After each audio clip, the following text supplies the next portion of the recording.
This is Michael Yap and Chase Windish, and today we'll be talking about auto emission standards.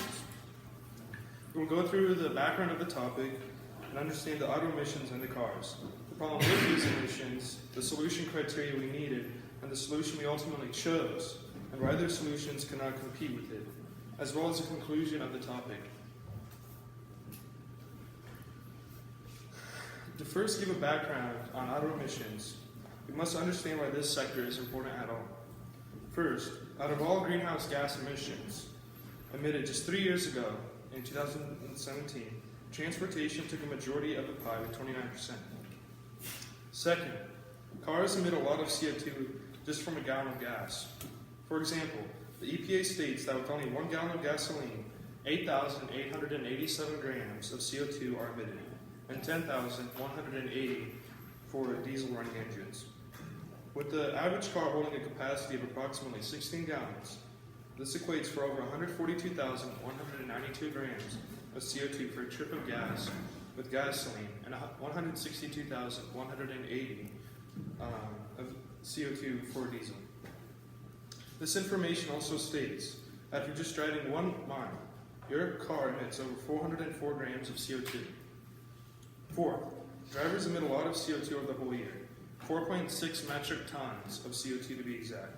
The reason why these emissions matter are because sources of air pollution cause smog, soot, health, and welfare impacts, not just locally, but around the world, and are a big proponent of climate change and warmer temperatures. And now here's Chase Windish to give more of a background of these cars.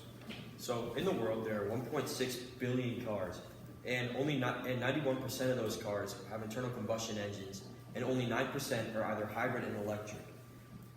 These internal combustion engines emit toxic chemicals that are very bad for the environment and for us as humans. Most cars on the road today are come before the massive boom of hybrid and electric cars. And many people who own these cars with internal combustion engines are strictly against these new rules and regulations that are being put in place. Critics say that the legislation is harmful to the economy as well as the car culture, not just locally here in the United States, but on a global scale as well. Older cars put out more emissions than newer cars, and most people actually have older cars. And researcher Jenny Green says, car exhausts emit a wide range of gases and solid matter, causing global warming, acid rain, and harming the environment and human health.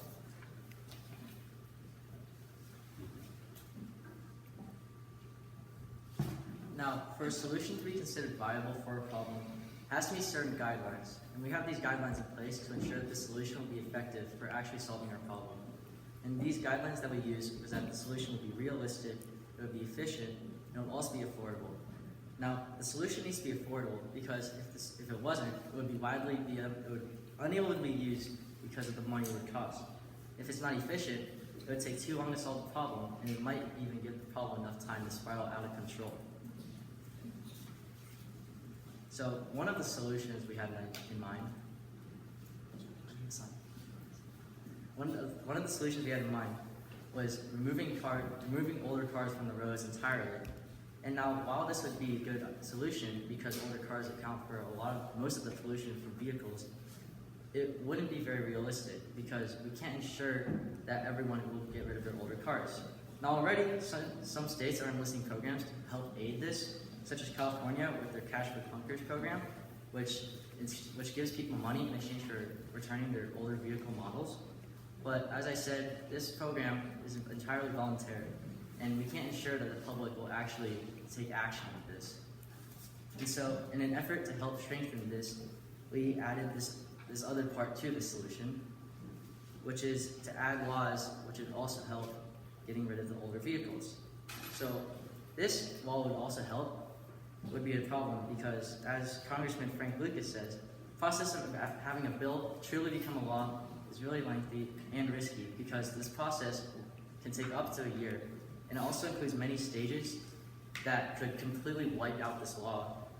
So we also found this other solution idea that Amar will talk about now.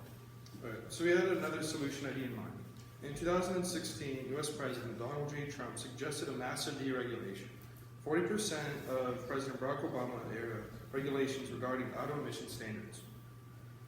Although we consider this solution as was presented many times in our studies, we believe that although the massive deregulation might subtly improve the economy, many of the Obama-era regulations would hurt the environment if deregulated.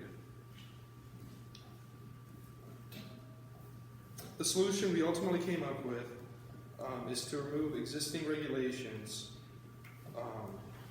that tamper and hurt car culture and the economy, but add regulations that could be put into place easily and help the environment in order to make sure that the car industry doesn't take a step back in the wrong direction. Our solution came up after much thought and analysis of expert opinions from publications such as Times and Trump's presidential cabinet, who nearly all said the exact same thing. Remove senseless regulations that hurt the economy and add regulations that can easily be put into place that will keep the environment in check. With this solution, we found the most amount of advantages and the least amount of cons, which made other solutions look senseless compared to this one. Here's Chase Windish to talk about the good that will come from this situation and how it is realistic compared to others. So the benefits of this solution is that it's a win-win scenario in terms of it's good for the environment and it actually helps the economy. And in the mid-1900s, there was a massive movement to reduce the auto emissions, and it wasn't really taken seriously, and not much really happened with it, and so not much really came from it. Also, with this new method, people have say in the matter, and it benefits car culture globally and locally. It also benefits the environment because these new legislations that would be passed would be in favor of the environment and in order to protect it. And it would be easier on the economy because it wouldn't be as strict and come crashing down as hard on these manufacturers as the older legislation would. So this solution is realistic because people like the idea of rewriting the rules and just trying to come up with new ways to implement both of these positive situations. It's also good because both parties will support it, and they can be able to come to an agreement in order to be able to put this act into place. So that means this is pleasing for people who believe in climate change and are also more for the economy, and as both. And so this idea was somewhat effective in 1973, but it was more of a one-sided issue. But when everyone comes together and agrees for one like compromise, then it will be more effective, and that way the economy and the environment do not suffer. If our solution is implemented into not only the United States but across the world, it will give the manufacturers of newer vehicles more creative freedom, and they'll be able to introduce new technology that could also help these vehicles become more efficient, while stopping older vehicles from being on the roads in general. And also, these new revised regulations. So, with these new regulations, though, these manufacturers that make newer vehicles could try to abuse this new freedom, and that's why a part of this solution is also the part where we add new revised regulations, where while it still maintains the freedom given to the new car manufacturers, it also sets reasonable limits that will still crack down on these manufacturers, while still also cracking down on older vehicles. So it's basically doing both at the same time. But also with this solution, like all other solutions, it's not entirely perfect. With these new regulations, it could take up to a year, but considering it only takes 1 year, and it could cause a worldwide impact, it's kind of worth it. And also, removing the regulations that are cracking down on the newer manufacturers, picking what we remove can be a little controversial because opinions can vary from person to person. So in conclusion, learning the topic of auto emission standards has brought vast knowledge in the field of understanding perspective. Auto emission standards will always be a controversial topic for years to come. From pleasing the car community to environmentalists, finding a middle ground is really hard to come by. Although, with our solution, we hope to find a bipartisan stance in politics and content the car community and please environmentalists. Thank you.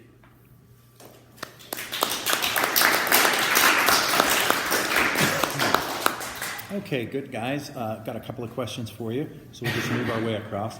So, Amr, give one specific way that your thinking changed as a result of hearing or reading Chase's paper. What way did Chase's paper change your thinking about this problem? So Chase's IRR was from an environmental lens. So when we were coming into this TMP, we were also looking at two lenses, which was Chase and Michael's, and that was environmental and economic. And my lens was cultural. So with the while I was reading Chase's IRR, it kind of made me understand that not everything is about what a car community thinks about. But we also have to look at the big picture around the world and the environment. And he was able to put in a lot of data there that we used to understand. You could see in the background, we used a lot of the data that he was using in his IRR, and that kind of helped us to understand like the real problem that's going on here. Terrific. Chase, what's an example of a compelling argument from one of these that you guys didn't use at all in your end conclusion? And how come you didn't use it? Yeah, so Michael kind of focused on in China and some of the Asian countries. They have a lot of problems with the emissions from cars, and we figured that was a good argument, but we wanted to kind of focus on more of a broader spectrum on the global scale as opposed to just specifically in one area. Okay, terrific. And then Michael, what was the strongest counter argument to your final solution that you guys considered? And how is it that you think you defeated it? Well, like I said, our solution had problems such as like the time that took for the bills to actually be enlisted, and that it would be hard for a lot of people to agree on common regulations to be able to remove. But when we had our list of possible solutions that we looked at, and we also listed next to them all the problems with them.